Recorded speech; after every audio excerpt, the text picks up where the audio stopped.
आज एक स्टोरी सुना रहे प्रिय दर्शकों।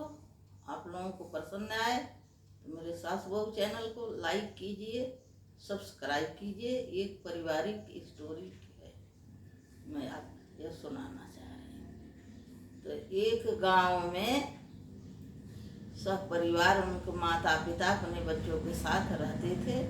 किसान पिता था, सर्विस नहीं थी। अपने बच्चों का 3 बेटी 3 बेटा, पत्नी अपना सबका भरण पोषण कर रहे थे। ब्राह्मण घर में पैदा हुए थे सब बच्चे। तो बच्चे ज़्यादा बड़े नहीं हो पाए। पहला बेटा था, फिर और बेटी थी, फिर बेटी बेटा। पहला बेटा था जो परिवार में सबसे बड़ा था और सब बच्चे छोटे थे। तो एक समय ऐसा आया कि उनके पिताजी बीमार हुए, पिताजी गुजर गए और माता रही और बच्चे छोटे छोटे रहे। वह बड़ा भाई था जो पढ़ रहा था और सारी जिम्मेवारी पिताजी के जाने पर उसके ऊपर आन पड़ी। सबका भरण पोषण करना, पढ़ाना लिखाना, ब्याह शादी, नात रिश्तेदारी, माताजी भी कौन नौकरी वाली थी, तो सब उसके कंधे पर आ गया। तो बड़ा भाई पढ़ ही रहा था, फिर पिताजी के जाने पर दौड़ धूप के अपना सर्विस कर लिया, जो कुछ पाया टीचर हो गया और अपने दोनों भाई तीनों बहनें के पढ़ाने लगा। अब जो कुछ था, कच्चा मकान था, खेती थोड़ी बहुत थी, वह करता था, घर से जाता था, पढ़ाने आता था, परिवार पाल रहा था। धीरे धीरे सब बड़े ही हो रहे थे भाई बहन। तो बड़ी बहन का शादी करा और दोनों छोटी बहन और भाई पढ़ रहे थे, अपनी शादी नहीं किया।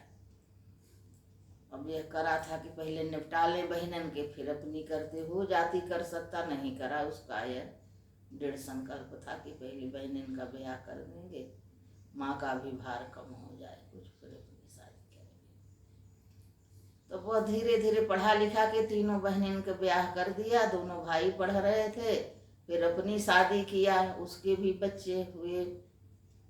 अब सभी का जिम्मेवारी उसके कंधे पर था। फिर भाई बड़े हो गए, पढ़ लिख लिए, भाई दोनों सर्विस में आ गए।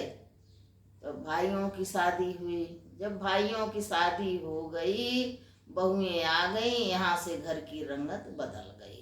घर में खींचातानी फैल गया। पहले तो एक ही व्यक्ति था, मुख्य था, जो कुछ करता वही करा। पर जब दोनों बहुएं आ गई तो खींचातानी कानाफूसी होने लगी कि हम लोग तो अपने पतियों के साथ चली गई जहाँ बाहर थे, कि भाई कुल गृहस्थी क्या, खेती क्या धर रहे, सब यही धर रहे, इतने दिन से कमा गए रहे, जो पिताजी ढेरों छोड़ गए वो धर रहे, हम लोग का पाए हैं, दूर दराज हैं, क्या हमारा हक नहीं बनता? भाई हमारी खेती यही बांट दें, नहीं कुछ कर रहे। अब यह दुर्व्यवहार घर में बेमानस बढ़ने लगा। बढ़ते बढ़ते बहुत जड़ तक पकड़ लिया। तो जब भाई लोग आए इकट्ठे हुए तो हिस्सा बांट की मांग करने लगे कि हमारा हिस्सा दे दो, हमारा हिस्सा दे दो। पर बड़ा भाई यह नहीं था कि बहुत लालच थी, मैं इनका हिस्सा क्यों दूं, सब हमें दान कर लें। उसको यह था कि हमारे परिवार की एकता खंडित हो जाएगी, दुनिया देश का कहेगा, परिवार बना रहे, इस नाते वो टाल मटोल करता रहा। और वो समाज बना लिया। समाज में इज्जत थी कि हाँ अपना घर चला रहे भाई हैं, सब करे ब्याह, तो उसका नाम भी कुछ बढ़ा। तो इस कारण वह नहीं सोचता था कि मैं भाइयों के बांट दूं। ये तो कोई न कहे कि चलो भाई इतने दिन बड़े भैया सबके पाले, हम लोगों को ब्याह शादी किए, माँ के रखे हैं, चलो अब हम लोग कमाने लगे, हमारी पत्नी आ गई, चलो माँ के हम ही लोग रख लें, भाई का कुछ भार हल्का हो जाए। अब भाई का स्वयं का परिवार हो गया। ऐसा तो नहीं बस ही सही बांट मांगे, माँ का कोई नाम न लें, माँ उन्हीं के पास रहती थी। अब धीरे धीरे ऐसा समय आया कि माँ बीमार हो गई, भाइयों की खबर गई और दोनों भाई आए नहीं कि माँ के देख लें। फिर ऐसा भगवान का जो संजोग रहता, कहाँ टाला जाता, माँ चल बसी, मर गई। और फिर भी वो भाई लोग नहीं आए। वो माँ का दवाई करा, इलाज, माँ मर गई, दाह संस्कार, तिरही की व्यवस्था करना, सब कुछ कर रहे थे। तो जब 1-2 दिन तिरही बची, जैसे मेहमान आते हैं वैसे दोनों भाई आए अपने अपने पत्नी के साथ। और तीनों बहनें तो आई ही थी, कहे माँ थी, भाई माँ सबकी थी, और नात रिश्तेदार मामा नाना सब जुड़े थे। उन लोगों का साले घर में तिरही थी, त्योहार था कि सब इकट्ठे हो जाएंगे। और आते ही साथ तिरही के सब काना फूसी फिर की भैया जी रिश्तेदार जुड़े हो, दरे दरे बैठ के पंचायत बांध दिए कि भैया के समझाओ, कब तक माँ भी चली गई, हम लोगों का हिस्सा बांट दे दे बहनन से भाईयन से सब लोग की, भाई सब दिन तुम ही खाओगे पूरी खेती का, अब छोड़ दो, हमें हिस्सा दे दो। तब ऐसे सुनते सुन के उनकी भी पत्नी हट गई थी, उन्हें भी रहा, पर का करें, माँ का काम था, भाई निपट जाने दो शांति से। जब माँ की तिरही हो गई, सब हो गया, तब कहे भैया अब तब सब हो गया, और बेर बेर ताल मटोल नहीं चलेगी, अब हम लोगों का हिस्सा बांट कर दो। अब वो का करें, बड़े असमंजस में, तो कहे भैया चलो हिस्सा बांट देंगे। अब यहाँ तक के हट गए आई गए थे, 1-2 दिन की मोहलत दो, अभी सब यह काम फैला है, सबका हिसाब किताब करना है, जो हलवाई फलवाई जो दुनिया के काम होता सब आया है जहाँ, तो थोड़े काम से फुर्सत हो जाए, घर की साफ सफाई हिस्सा बांट कर। पर उन दोनों भाइयों के चैन नहीं था, उनके भी साले ससुर सास सब जुड़े थे, सबका नहीं नहीं लाला हिस्सा लेके छोड़ना, हिस्सा लेके तारा बड़ा भाई सब धर ले रहा, ऐसा फाने रहे। तुमने कहे भाई सब रिश्तेदार रुके रहिए, तुम लोग रहो, 2 दिन की मोहलत दो, और यह मानो सत्य बात है, मैं हिस्सा बांट दूंगा, कहीं कुछ नहीं। तो सब रिश्तेदार रुक गए, कोई नहीं गए। तो उनने एक दिन सुबह उठे, और भाई भाई तो चिल्ल पुल मचाए ही रहते थे देव नहीं, और गाड़ी मंगाए और उसमें बैठ के गए अपने पत्नी के लिए आके। वो लोग सोचे कि भाग गए भाई लोग, हिस्सा नहीं दे, देखो भगोड़ा भाग गया। और कचहरी गए, जो घर की संपत्ति थी, खेत बाड़ी बाप का हाथ का बनाया, जो अपना भी लिखाए पढ़ाए थे, घर दुआर सब एक एक चीज, कितना बर्तन है घर में, कितना कपड़ा है, कितना का एक मकान है, कितनी बाग बगीचा है, और कितना खेत है, सबका ब्यौरे ब्यौरान लिखा पढ़ी करके दोनों भाइयों के नाम पूरा आधे आध कर दिए, अपने नाम कुछ नहीं रखा, कागज पत्र करा के लौटे।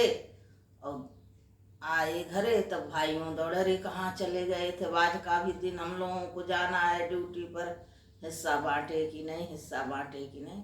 कहें भैया धैर्य रखो, आज का दिन और दे दो, मानो सत्य बांट देंगे। और ले गए, किसी के कुछ नहीं बताए, कागज पत्र रखे रहे, और उस दिन का दिन बीता, सब लोग खाए पिए इकट्ठे रहे, क्योंकि वो यहाँ रहते थे, तो भोजन पानी का उन्हीं की जिम्मेवारी थी, सब व्यवस्था करो, जो रिश्तेदार जुड़े हैं, भाई आए हैं, बहू आए हैं, अब सबके खुलबुली मची, कल फिर उठ के चले जाएंगे, तो ऐसे टालते रहेंगे, हम लोग हिस्सा नहीं पाएंगे।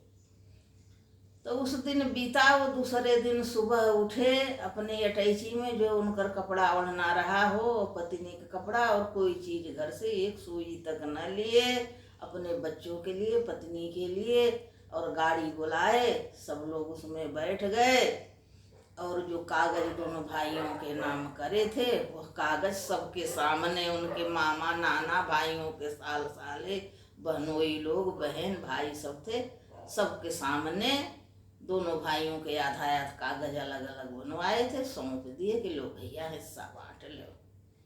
तो दोनों भाइयों के दे के अपना चल दिए। पहले किसी के समझ में नहीं आया, जब वो खोल के पढ़ा गया, तब सब लोगों को खलबली मच गई, अरे भाई ये क्या हुआ है, तो बड़ा त्याग किया, इसमें अपना हिस्सा तो कुछ लिए ही नहीं है, चल चल संपत्ति हम ही दोनों भाई को दे दिया। अब यह सबको तो बड़ी गलानी होने लगी, फिर अपने गलती का एहसास होने लगा। वह भाई उसे दोष लगावे बड़े के, और बड़ा छोटे के लगावे, अरे यही बंटवारा कहता था, हम नहीं करते, तो कहे यही करता, भाई कहे मेरी बहुएं कहती थी मांग लो, लो समारो, कहे अब वो बंधन हो गया, बड़ा भाई संभालता था, घर देखता था, अब वो कुछ लिया भी नहीं, छोड़ के चला गया। अब ये घर देखो ताला लगा के कहाँ जाओगे, भाई माँ भी मर गई थी, उसकी जिम्मेवारी खत्म हो गई, नहीं बूढ़ी माँ की जिम्मेवारी थी। अब इन लोगों को बड़ी दिक्कत हुई, फिर ये लोग भी गाड़ी करे, सब रिश्तेदार, दोनों भाई बहन सब जाके जहाँ गए थे नौकरी करते वहाँ पहुँचे और मनाने लगे कि भाई साहब चलो ये क्या होता है, आपने तो कुछ भी नहीं लिया, सब हम लोगों के नाम कर दिया और ऐसे कैसे होता, हमसे गलती हो गई, अब हम कभी नहीं हिस्सा मांगेंगे, चलिए आप जैसे पहले घर संभाले थे वैसे अब भी संभाले। लेकिन उनने एक भी नहीं माने कि भैया हमें कुछ भी नहीं चाहिए, और न अब मैं लौट के, मैं जानबूझ के सब दृढ़ निश्चय करके सोच विचार के सब कर दिया, हमें कुछ नहीं चाहिए, मैं कमा खा लूँगा, हम अपने बच्चों के पाल लूँगा, जो जितनी संपत्ति है तुम लोगों को मारा पड़ रहा था अपना संभारो, अब इतने दिन हम संभार दिए, अब हम नहीं संभारे। भाई ये निराश होके रो के लौट आए, वो नहीं आए, अपने देखो करो। अब दोनों भाइयों में लड़ाई मच गई, कौन घर देखा, कौन कमाने जाए, कौन काहे, चलते रहा। पर वो छोड़ के गए, कुछ नौकरी तो बीत गई थी कर करा के, और कुछ जो बची थी उनमें करके कमा के अपने बच्चों के लिए घर बना के जमीन बना के इन भाइयों से ज़्यादा सुखी कर दिया, अपने बच्चों के पढ़ा लिखा के नौकरी दुकान जिसको जो बना जहलाए, कि बहुत बड़ा अधिकारी तो नहीं बना पाए, कुछ न कुछ रोटी खाने भर के लिए गुजारा सबको कर गए हैं। तो यह कहानी से क्या सीख मिलती है भैया, पहले सोच लो समझ लो, जब किसी के अभियोग लगाओ करो, एक जन से घर नहीं चलता है, थोड़ा थोड़ा सब लोग त्याग करोगे तभी घर चल पाएगा। जो मालिक बनता है, बनने लायक रहता है, तभी मलिकाना चला पाता है। जो अप्रोचा रहता, अपने परिवार देखे, किसी दूसरे का त्याग नहीं करे, तो वह मालिक बहुत दिन चल नहीं सकता है। मालिक वही चलता है जो त्याग करता है। घर में पहले बूढ़े पुराने रहते थे, सबको तेल है, नमक है, 2 पैसा है, कपड़ा है, एक हिसाब से ले आते थे, जितने जने रहते सबको देते थे, चाहे वो स्वयं लिए हैं कि नहीं लिए हैं, लेकिन पूरे घर का उसी मालिक के ऊपर चिढ़ रहती थी, हाँ इसके हाथ में तो मालकी है, सब दाब दाब के धर रहा, सब दाब दाब के धर रहा, चाहे फूटी कौड़ी उसके पास नहीं रहती थी। यह तो हमारा भी अनुभव है, हम भी देखे हैं देश गांव में। इसके साथ यह कहानी समाप्त होती है। यह कहानी का शीर्षक है एकता का वर।